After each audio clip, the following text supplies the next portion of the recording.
O grande conflito. Capítulo 40. O livramento dos justos.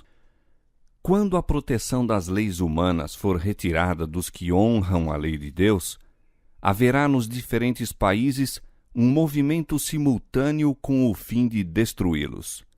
Aproximando-se o tempo indicado no decreto, o povo conspirará para desarraigar a odiada seita. Resolver-se-á dar em uma noite um golpe decisivo que faça silenciar por completo a voz do dissentimento e reprovação. O povo de Deus, alguns nas celas das prisões, outros escondidos nos retiros solitários das florestas e montanhas, pleiteia ainda a proteção divina, enquanto por toda parte grupos de homens armados, instigados pelas hostes de anjos maus, se estão preparando para a obra de morte. É então, na hora de maior aperto, que o Deus de Israel intervirá para o livramento de seus escolhidos. Diz o Senhor: um cântico haverá entre vós, como na noite em que se celebra uma festa, e alegria de coração, como daquele que sai tocando pífano para vir ao monte do Senhor, à rocha de Israel. E o Senhor fará ouvir a glória da sua voz, e fará ver o abaixamento do seu braço com indignação de ira, e a labareda do seu fogo consumidor, e raios, e dilúvio, e pedras de saraiva. Isaías capítulo 30, versos 29 e 30.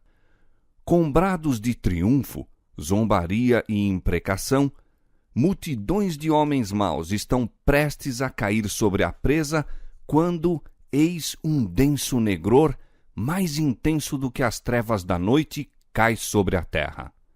Então o arco-íris, resplandecendo com a glória do trono de Deus, atravessa os céus e parece cercar cada um dos grupos em oração. As multidões iradas subitamente se detêm. Silenciam seus gritos de mofa. É esquecido o objeto de sua ira sanguinária. Com terríveis pressentimentos, contemplam o símbolo da aliança de Deus, anelando pôr-se ao amparo de seu fulgor insuperável. É ouvida pelo povo de Deus uma voz clara e melodiosa dizendo: olhai para cima, e levantando os olhos para o céu, contemplam o arco da promessa. As nuvens negras, ameaçadoras, que cobriam o firmamento, se fendem, e como Estevão, olham fixamente para o céu e veem a glória de Deus e o Filho do Homem sentado sobre o seu trono. Divisam em sua forma divina os sinais de sua humilhação, e de seus lábios ouvem o pedido apresentado ante seu Pai e os santos anjos. Aqueles que me deste, quero que, onde eu estiver, também eles estejam comigo. João 17, 24. Novamente se ouve uma voz melodiosa e triunfante dizendo: eles vêm, santos, inocentes e incontaminados. Guardaram a palavra da minha paciência, andarão entre os anjos, e os pálidos, trêmulos lábios dos que mantiveram firme a fé proferem um brado de vitória. É à meia-noite que Deus manifesta o seu poder para o livramento de seu povo. O sol aparece resplandecendo em sua força. Sinais e maravilhas se seguem em rápida sucessão. Os ímpios contemplam a cena com terror e espanto, enquanto os justos veem com solene alegria os sinais de seu livramento. Tudo na natureza parece desviado de seu curso. As correntes de água deixam de fluir. Nuvens negras e pesadas sobem e chocam-se umas nas outras. Em meio dos céus agitados, acha-se um espaço claro de glória indescritível, donde vem a voz de Deus como o som de muitas águas, dizendo: está feito. Apocalipse 16, 17. Essa voz abala os céus e a terra. Há um grande terremoto como nunca tinha havido desde que há homem sobre a terra. Tal foi este tão grande terremoto. Apocalipse 16:18. O firmamento parece abrir-se e fechar-se. A glória do trono de Deus dir-se-ia atravessar a atmosfera. As montanhas agitam-se como a cana ao vento e anfractuosas rochas são espalhadas por todos os lados. Há um estrondo como de uma tempestade a sobrevir. O mar é açoitado com fúria. Ouve-se o sibilar do furacão, semelhante à voz de demônios na missão de destruir. A terra inteira se levanta, dilatando-se como as ondas do mar. Sua superfície está a quebrar-se. Seu próprio fundamento parece ceder. Cadeias de montanhas estão a sossobrar. Desaparecem ilhas habitadas. Os portos marítimos que, pela iniquidade, se tornaram como Sodoma, são tragados pelas águas enfurecidas. A grande Babilônia veio em lembrança perante Deus para lhe dar o cálice do vinho da indignação da sua ira. Apocalipse 16, versos 19 e 21. Grandes pedras de Saraiva, cada uma do peso de um talento, estão a fazer sua obra de destruição. As mais orgulhosas cidades da terra são derribadas. Os suntuosos palácios em que os grandes homens do mundo dissiparam suas riquezas com a glorificação própria, desmoronam-se diante de seus olhos. As paredes das prisões fendem-se e o povo de Deus que estivera retido em cativeiro por causa de sua fé é libertado. Abrem-se as sepulturas, e muitos dos que dormem no pó da terra ressuscitarão, uns para a vida eterna e outros para a vergonha e desprezo eterno. Daniel 12:2. Todos os que morreram na fé da mensagem do terceiro anjo saem do túmulo glorificados para ouvirem o concerto de paz estabelecido por Deus com os que guardam a sua lei. Os mesmos que o transpassaram, Apocalipse 1:7, os que zombaram e escarneceram da agonia de Cristo, e os mais acérrimos inimigos de sua verdade e povo, ressuscitam para contemplá-lo em sua glória e ver a honra conferida aos fiéis e obedientes. Densas nuvens ainda cobrem o céu. Contudo, o sol de quando em quando irrompe, aparecendo como o olhar vingador de Jeová. Relâmpagos terríveis estalam dos céus, envolvendo a terra num lençol de chamas. Por sobre o estrondo medonho do trovão, vozes misteriosas e terríveis declaram a sorte dos ímpios. As palavras proferidas não são compreendidas por todos. Entendem-nas, porém, distintamente os falsos ensinadores. Os que pouco antes eram tão descuidados, tão jactanciosos e desafiadores, tão exultantes em sua crueldade para com o povo de Deus, observador dos mandamentos, acham-se agora vencidos pela consternação e a estremecer de medo. Ouve-se o seu pranto acima do som dos elementos. Demônios reconhecem a divindade de Cristo e tremem diante de seu poder, enquanto homens estão suplicando misericórdia e rastejando em abjeto terror.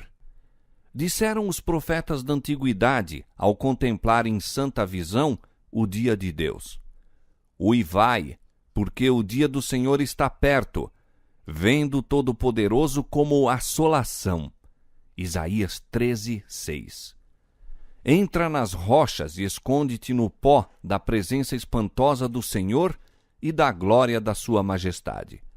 Os olhos altivos dos homens serão abatidos, e a altivez dos varões será humilhada, e só o Senhor será exaltado naquele dia. Porque o dia do Senhor dos Exércitos será contra todo soberbo e altivo, e contra todo o que se exalta, para que seja abatido. Naquele dia, o homem lançará às toupeiras e aos morcegos os seus ídolos de prata e os ídolos de ouro que fizeram para ante ele se prostrarem, e meter-se-á pelas fendas das rochas, pelas cavernas das penhas, por causa da presença espantosa do Senhor e por causa da glória da sua majestade, quando ele se levantar para assombrar a terra. Isaías capítulo 2, versos 10, 20 e 21. Por uma fenda nas nuvens, fulgura uma estrela cujo brilho aumenta quadruplicadamente em contraste com as trevas. Fala de esperança e alegria aos fiéis, mas de severidade e ira aos transgressores da lei de Deus. Os que tudo sacrificaram por Cristo estão agora em segurança, como que escondidos no lugar secreto do pavilhão do Senhor. Foram provados e perante o mundo e os desprezadores da verdade, evidenciaram sua fidelidade àquele que por eles morreu. Uma mudança maravilhosa sobreveio aos que mantiveram firme integridade em face mesmo da morte. Foram subitamente libertos da negra e terrível tirania dos homens transformados em demônios. Seu rosto, pouco antes tão pálido, ansioso e descomposto, resplandece agora de admiração, fé e amor. Sua voz ergue-se em cântico triunfal. Deus é o nosso refúgio e fortaleza, socorro bem presente na angústia, pelo que não temeremos, ainda que a terra se mude e ainda que os montes se transportem para o meio dos mares, ainda que as águas rujam e se perturbem, ainda que os montes se abalem pela sua braveza. Salmo 46, versos 1 a 3.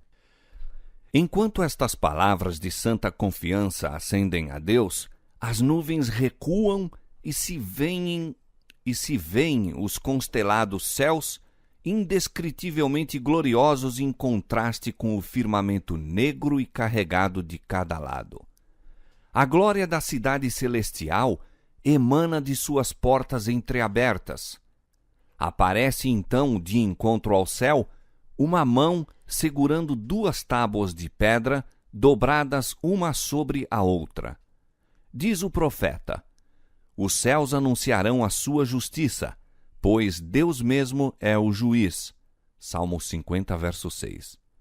Aquela santa lei, a justiça de Deus, que por entre trovões e chamas foi do Sinai proclamada como guia da vida, revela-se agora aos homens como a regra do juízo. A mão abre as tábuas e vêem-se os preceitos do Decálogo como que traçados com pena de fogo. As palavras são tão claras que todos as podem ler. Desperta-se a memória, varrem-se de todas as mentes as trevas da superstição e heresia, e os 10 preceitos divinos, breves, compreensivos e autorizados, apresentam-se à vista de todos os habitantes da terra. É impossível descrever o horror e desespero dos que pisaram os santos mandamentos de Deus. O Senhor lhes deu sua lei. O Senhor lhes deu sua lei. Eles poderiam haver aferido seu caráter por ela e conhecido seus defeitos enquanto ainda havia oportunidade para arrependimento e correção. Mas, a fim de conseguir o favor do mundo, puseram de parte seus preceitos e ensinaram outros a transgredir. Esforçaram-se por compelir o povo de Deus a profanar o seu sábado. Agora são condenados por aquela lei que desprezaram. Com terrível clareza, veem que se acham sem desculpas. Escolheram a quem servir e adorar. Então vereis outra vez a diferença entre o justo e o ímpio, entre o que serve a Deus e o que o não serve. Malaquias capítulo 3, verso 18. Os inimigos da lei de Deus, desde o ministro até ao menor dentre eles, têm nova concepção da verdade e do dever. Demasiado tarde, veem que o sábado do 4º mandamento é o selo do Deus vivo. Tarde demais, veem a verdadeira natureza de seu sábado espúrio e o fundamento arenoso sobre o qual estiveram a construir. Acham que estiveram a combater contra Deus. Ensinadores religiosos conduziram almas à perdição, ao mesmo tempo que professavam guiá-las às portas do paraíso. Antes do dia do ajuste final de contas, não se conhecerá quão grande é a responsabilidade dos homens no mistério sagrado e quão terríveis são os resultados de sua infidelidade. Somente na eternidade poderemos com acerto avaliar a perda de uma única alma.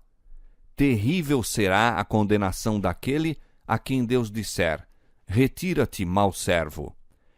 A voz de Deus é ouvida no céu, declarando o dia e a hora da vinda de Jesus e estabelecendo concerto eterno com seu povo. Semelhantes a estrondos do mais forte trovão, suas palavras ecoam pela terra inteira.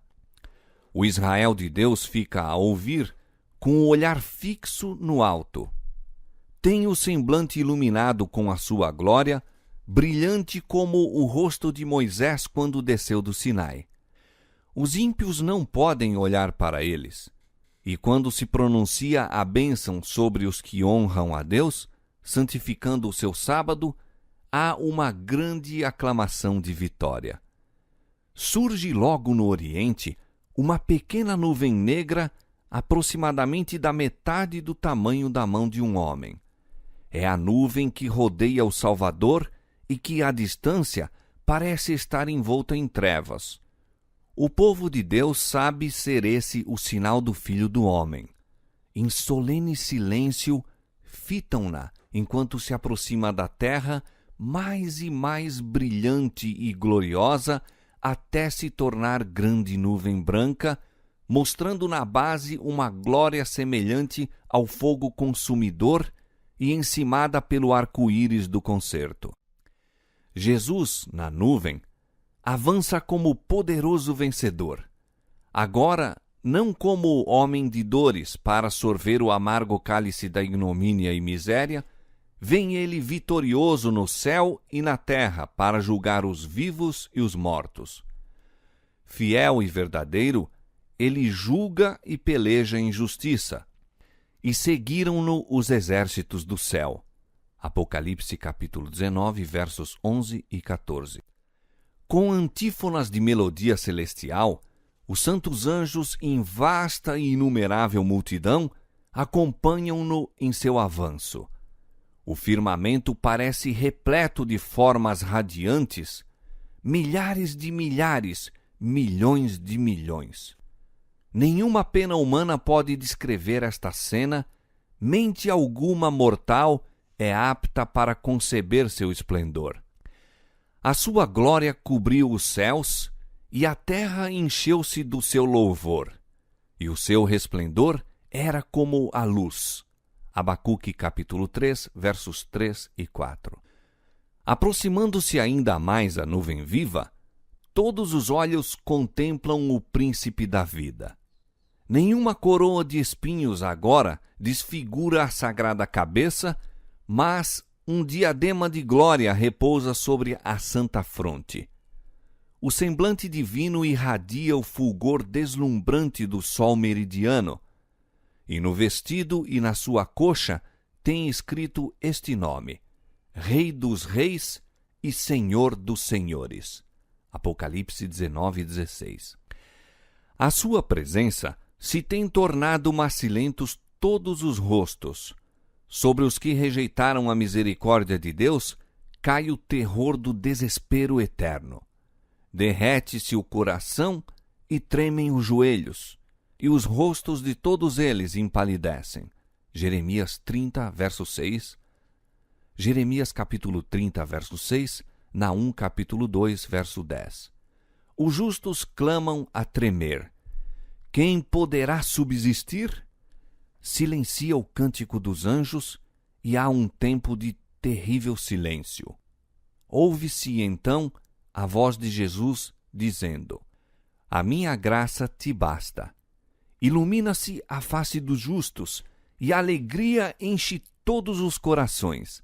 E os anjos entoam uma melodia mais forte e de novo cantam ao aproximar-se ainda mais da terra.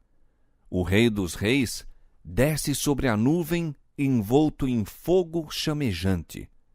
Os céus enrolam-se como um pergaminho, e a terra treme diante dele, e todas as montanhas e ilhas se movem de seu lugar.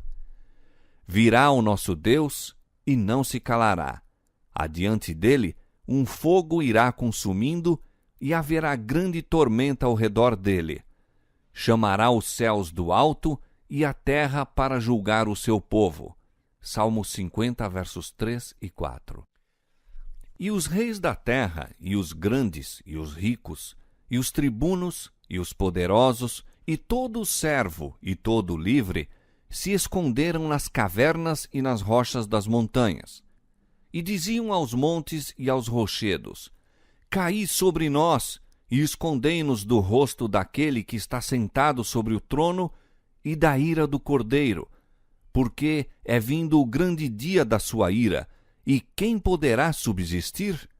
Apocalipse capítulo 6, versos 15 a 17. Cessaram os gracejos escarnecedores, cerram-se os lábios mentirosos, o choque das armas, o tumulto da batalha com o ruído e os vestidos que rolavam no sangue silenciaram. Isaías capítulo 9, verso 5. Nada se ouve agora, senão a voz de orações e o som do choro e lamentação. Dos lábios que tão recentemente zombavam, irrompe o clamor. É vindo o grande dia da sua ira, e quem poderá subsistir? Os ímpios suplicam para que sejam sepultados sob as rochas das montanhas, em vez de ver o rosto daquele que desprezaram e rejeitaram. Aquela voz que penetra no ouvido dos mortos, eles a reconhecem. Quantas vezes seus ternos e suplicantes assentos os chamaram ao arrependimento?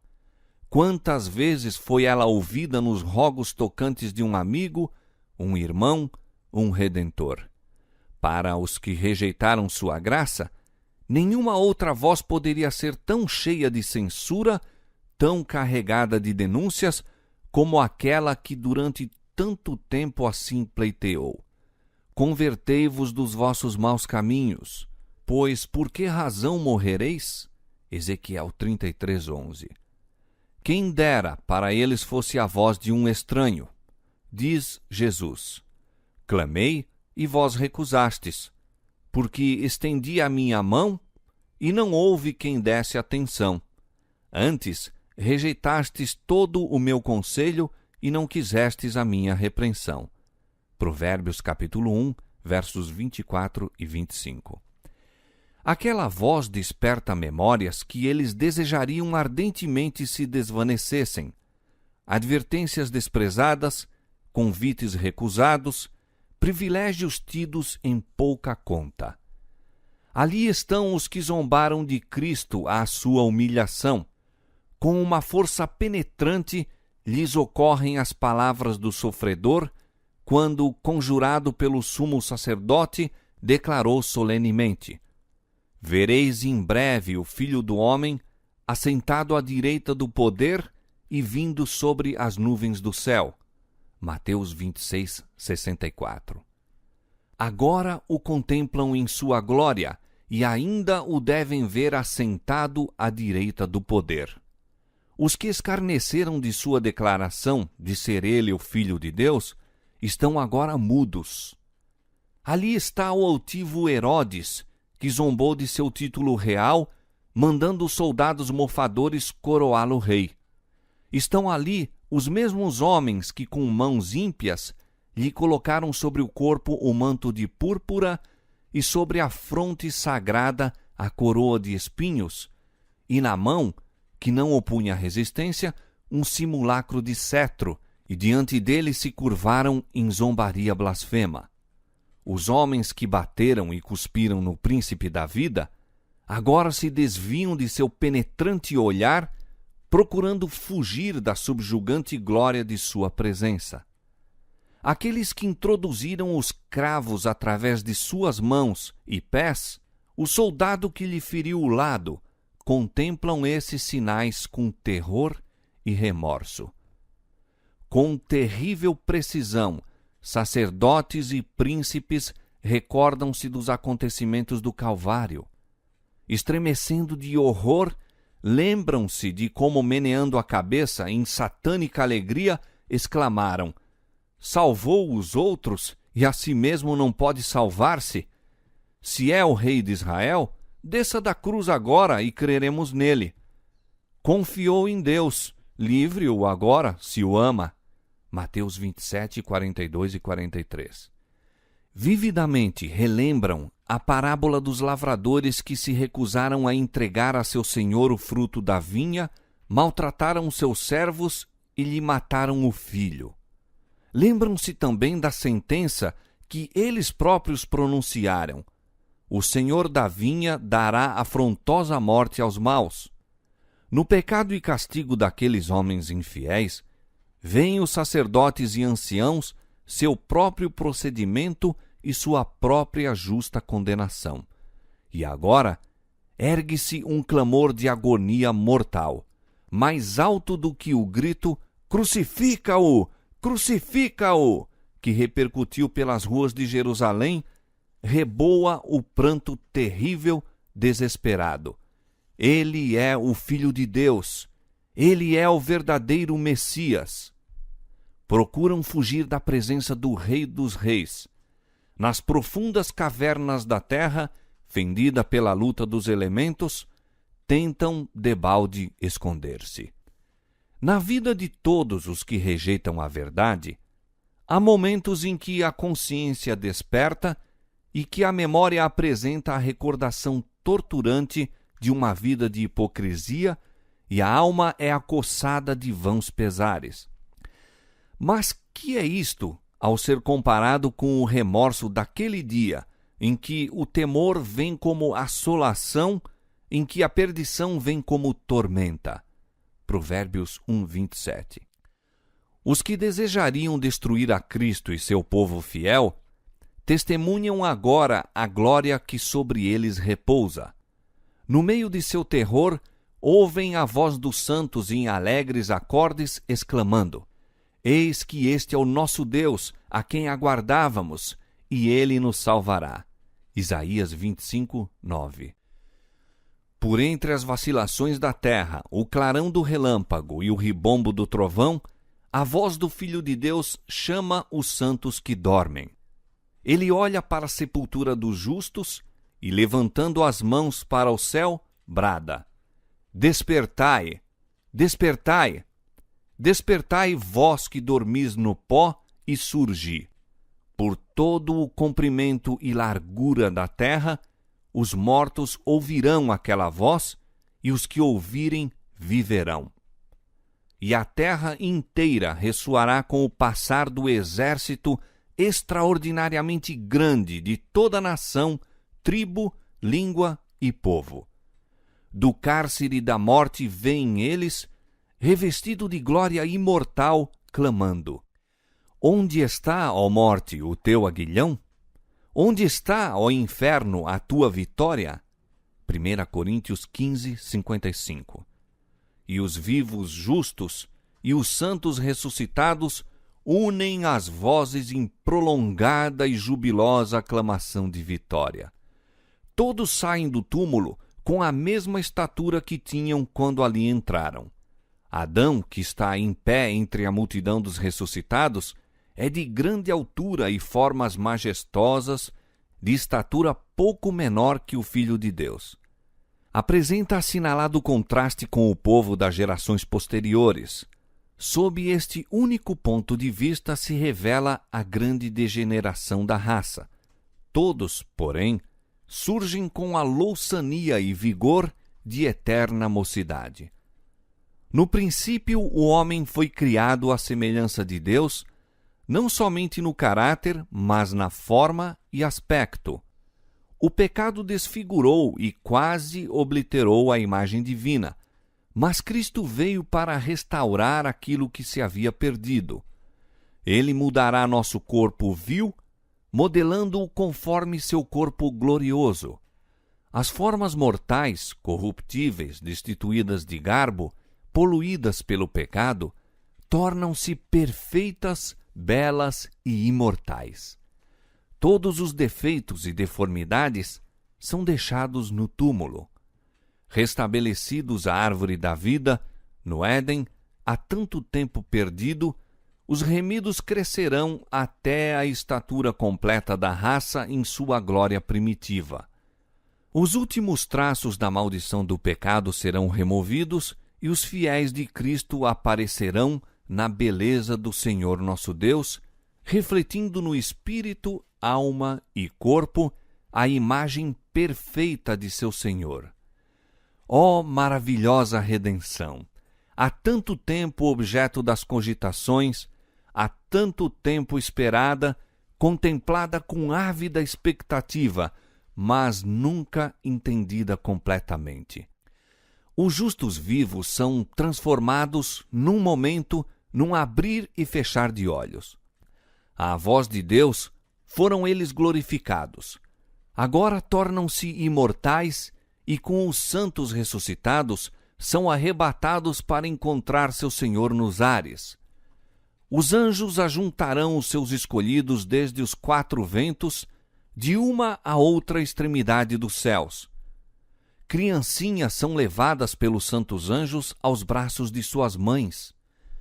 Amigos, há muito separados pela morte, reúnem-se para nunca mais se separarem e com cânticos de alegria ascendem juntamente para a cidade de Deus. De cada lado do carro de nuvens existem asas e debaixo dele se acham rodas vivas. E ao volver o carro para cima, as rodas clamam, Santo! E as asas, movendo-se, clamam, Santo! E o cortejo de anjos clama, Santo, Santo, Santo, Senhor Deus Todo-Poderoso. E os remidos bradam, Aleluia! Enquanto o carro prossegue em direção à Nova Jerusalém. Antes de entrar na cidade de Deus, o Salvador concede a seus seguidores os emblemas da vitória, conferindo-lhes as insígnias de sua condição real. As fileiras esplendentes são dispostas em forma de um quadrado aberto ao centro, em redor de seu rei, que se ergue majestosamente muito acima dos santos e anjos e de cujo rosto irradia benigno amor a todos. Por toda a hoste inumerável dos resgatados, todos os olhares se acham fixos nele, todos os olhos contemplam a glória daquele cujo parecer estava tão desfigurado, mais do que o de outro qualquer, e a sua figura, mais do que a dos filhos dos homens. Sobre a cabeça dos vencedores, Jesus com sua própria destra põe a coroa de glória. Para cada um há uma coroa que traz o seu novo nome, Apocalipse 2,17, e a inscrição, Santidade ao Senhor. Em cada mão são colocadas a palma do vencedor e a harpa resplandecente. Então, ao desferirem as notas, os anjos dirigentes, todas as mãos deslizam com maestria sobre as cordas da harpa, tirando-lhes suave música em ricos e melodiosos acordes. Indizível transporte faz fremir todo o coração e toda a voz se ergue em grato louvor. Àquele que nos ama e em seu sangue nos lavou dos nossos pecados e nos fez reis e sacerdotes para Deus e seu Pai. A ele glória e poder para todo o sempre. Apocalipse capítulo 1, versos 5 e 6. Diante da multidão de resgatados está a santa cidade. Jesus abre amplamente as portas de pérolas e as nações que observaram a verdade entram. Ali contemplam o paraíso de Deus, o lar de Adão em sua inocência. Então aquela voz, mais harmoniosa do que qualquer música que tenha soado já aos ouvidos mortais, é ouvida a dizer: Vosso conflito está terminado. Vinde, benditos de meu Pai, possuí por herança o reino que vos está preparado desde a fundação do mundo. Cumpre-se então a oração do Salvador por seus discípulos. Aqueles que me deste, quero que, onde eu estiver, também eles estejam comigo. Irrepreensíveis com alegria perante a sua glória. Judas 24. Cristo os apresenta a seu Pai como a aquisição de seu sangue, declarando: Eis-me aqui com os filhos que me deste. Guardei aqueles que me deste. Ó, maravilhas do amor que redime! Transportes daquela hora em que o infinito Pai, olhando para os resgatados, contemplar sua imagem, banida a discórdia do pecado, removida sua maldição, e o humano de novo em harmonia com o divino. Com indizível amor, Jesus dará as boas-vindas a seus fiéis para o gozo do teu Senhor. O gozo do Salvador consiste em ver, no reino de glória, as almas que foram salvas por sua agonia e humilhação. E os remidos serão participantes de sua alegria, vendo eles, entre os bem-aventurados, os que foram ganhos para Cristo por meio de suas orações, trabalhos e sacrifícios de amor. Reunindo-se eles em redor do grande trono branco, indizível júbilo lhes encherá o coração ao contemplarem os que ganharam para Cristo e verem que um ganhou a outros e estes ainda outros, todos trazidos para o porto de descanso, para ali deporem sua coroa aos pés de Jesus e louvá-lo pelos séculos intérminos da eternidade. Ao serem os resgatados recebidos na cidade de Deus, ecoa nos ares um exultante clamor de adoração. Os dois Adões estão prestes a encontrar-se. O Filho de Deus se acha em pé, com os braços estendidos para receber o Pai de nossa raça, o ser que ele criou e que pecou contra o seu Criador, e por cujo pecado os sinais da crucifixão aparecem no corpo do Salvador. Ao divisar Adão os sinais dos cruéis cravos, ele não cai ao peito de seu Senhor, mas lança-se em humilhação a seus pés, exclamando: Digno, digno é o Cordeiro que foi morto. Com ternura, o Salvador o levanta, convidando-o a contemplar de novo o lar edênico do qual havia tanto fora exilado. Depois de sua expulsão do Éden, a vida de Adão na terra foi cheia de tristeza. Cada folha a murchar, cada vítima do sacrifício, cada mancha na bela face da natureza, cada mácula na pureza do homem, era uma nova lembrança de seu pecado. Terrível foi a aflição do remorso ao contemplar a iniquidade que abundava e, em resposta às suas advertências, deparar com a exprobração que lhe faziam como causa do pecado. Com paciente humildade, suportou durante quase 1000 anos a pena da transgressão. Fielmente se arrependeu de seu pecado, confiando nos méritos do Salvador prometido, e morreu na esperança de uma ressurreição. O Filho de Deus redimiu a falta e a queda do homem, e agora, pela obra da expiação, Adão é reintegrado em seu primeiro domínio. Em transportes de alegria, contempla as árvores que já foram o seu deleite, as mesmas árvores cujo fruto ele próprio colhera nos dias de sua inocência e alegria. Vê as videiras que sua própria mão tratara, as mesmas flores que com tanto prazer cuidara. Seu espírito apreende a realidade daquela cena. Ele compreende que isso é, na verdade, o Éden restaurado, mais lindo agora do que quando fora dele banido. O Salvador o leva à árvore da vida, apanha o fruto glorioso e manda-o comer.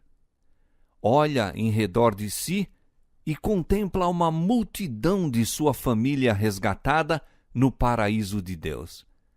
Lança então sua brilhante coroa aos pés de Jesus e, caindo a seu peito, abraça o Redentor. dedilha a harpa de ouro, e pelas abóbodas do céu ecoa o cântico triunfante.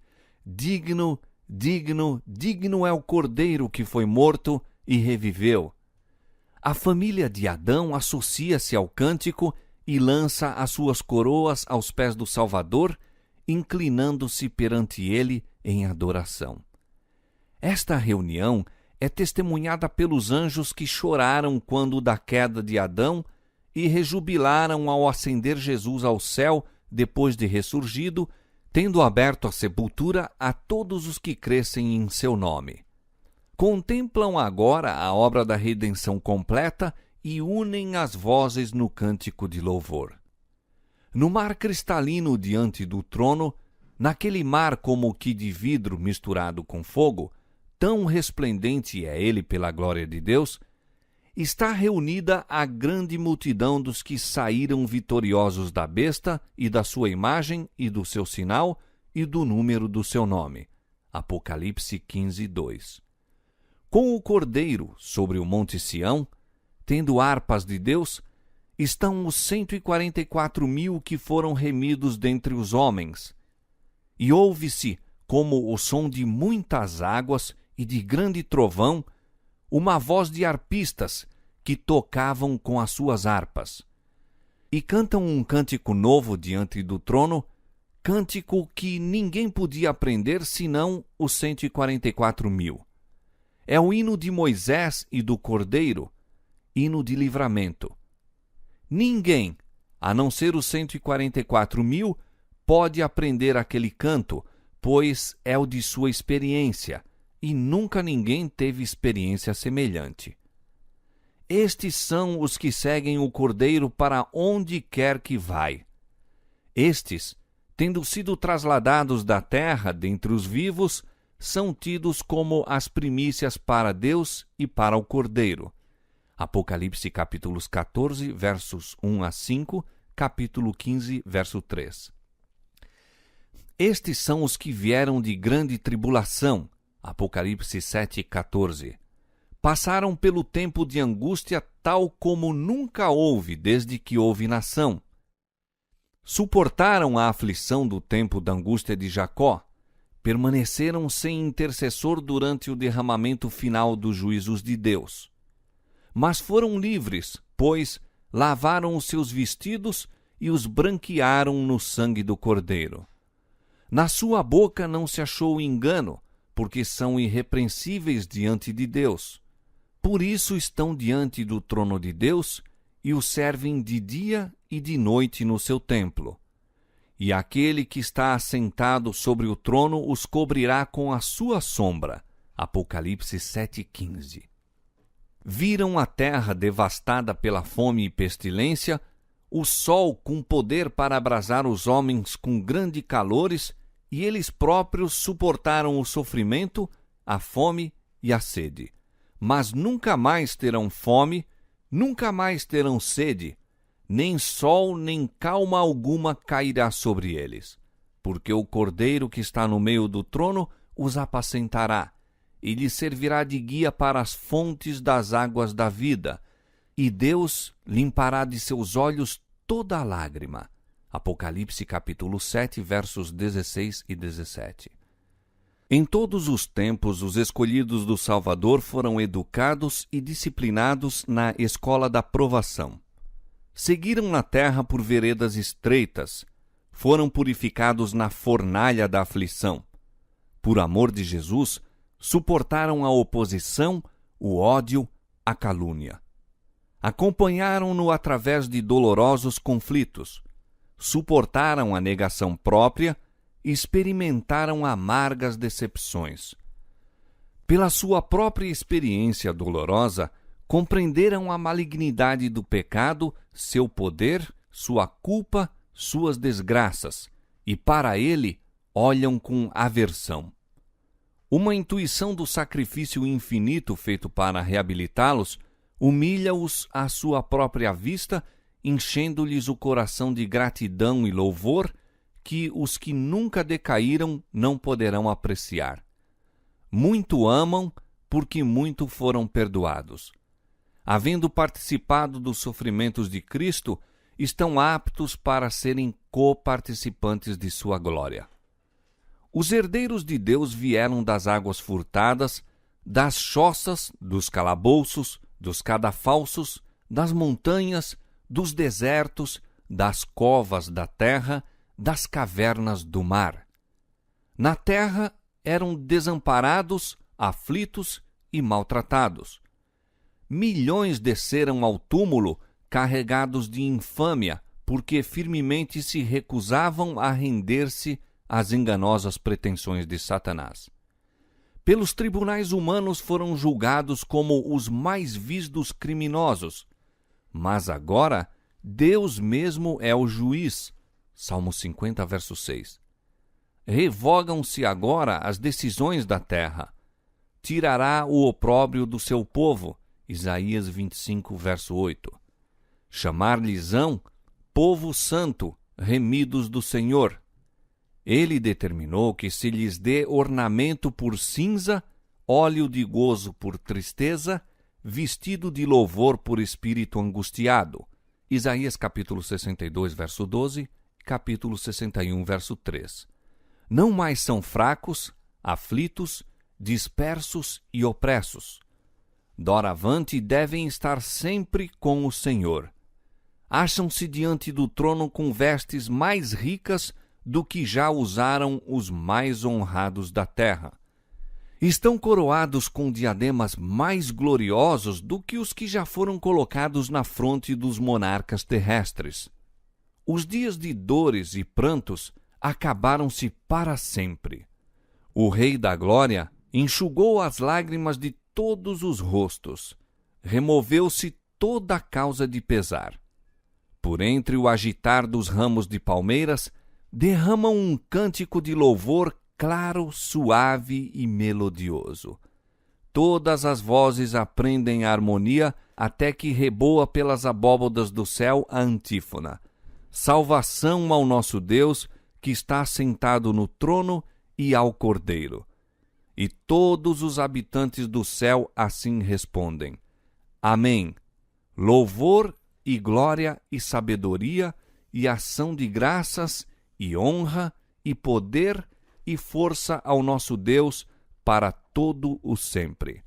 Apocalipse capítulo 7, versos 10 e 12. Nesta vida, podemos apenas começar a compreender o maravilhoso tema da redenção. Com nossa compreensão finita, podemos considerar muito encarecidamente a ignomínia e a glória, a vida e a morte, a justiça e a misericórdia que se encontraram na cruz. Todavia, com o máximo esforço de nossa faculdade mental, deixamos de aprender seu completo significado. O comprimento e a largura, a profundidade e a altura do amor que redime não são, senão palidamente compreendidos. O plano da redenção não será amplamente penetrado, mesmo quando os resgatados virem assim como eles são vistos e conhecerem como são conhecidos. Antes, através das eras eternas, novas verdades desdobrar-se-ão de contínuo à mente cheia de admiração e deleite.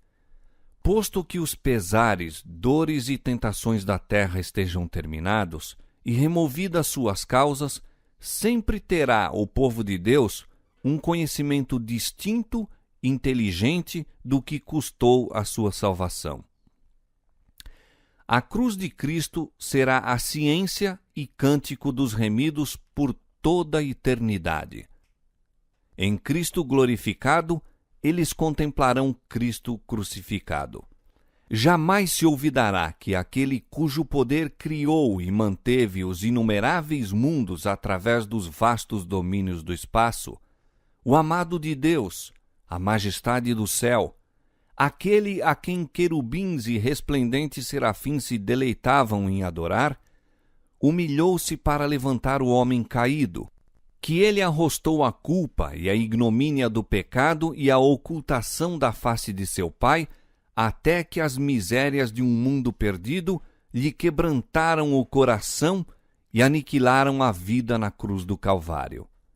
O fato de o Criador de todos os mundos, o árbitro de todos os destinos, deixar sua glória e humilhar-se por amor do homem, despertará eternamente a admiração e adoração do universo.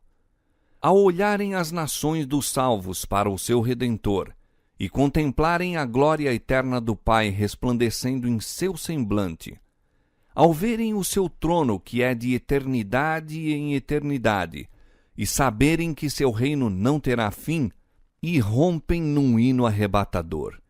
Digno, digno é o Cordeiro que foi morto e nos remiu para Deus com seu muito precioso sangue. O mistério da cruz explica todos os outros mistérios.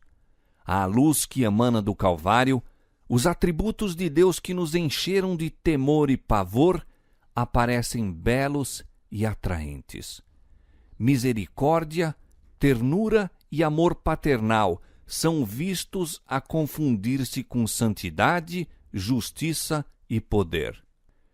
Enquanto contemplamos a majestade de seu trono alto e sublime, vemos seu caráter em suas manifestações de misericórdia e compreendemos como nunca dantes a significação daquele título enternecedor, Pai Nosso. Enquanto contemplamos a majestade de seu trono alto e sublime, vemos seu caráter em suas manifestações de misericórdia e compreendemos como nunca dantes a significação daquele título enternecedor, Pai Nosso. Ver-se-á que aquele que é infinito em sabedoria não poderia idear plano algum para nos redimir, a não ser o sacrifício de seu Filho. A compensação desse sacrifício é a alegria de povoar a terra com seres resgatados, santos, felizes e imortais. O resultado do conflito do Salvador com os poderes das trevas é a alegria para os remidos, redundando para a glória de Deus por toda a eternidade. E tal é o valor de cada alma que o Pai está satisfeito com o preço pago, e o próprio Cristo, contemplando os frutos de seu grande sacrifício, exulta também.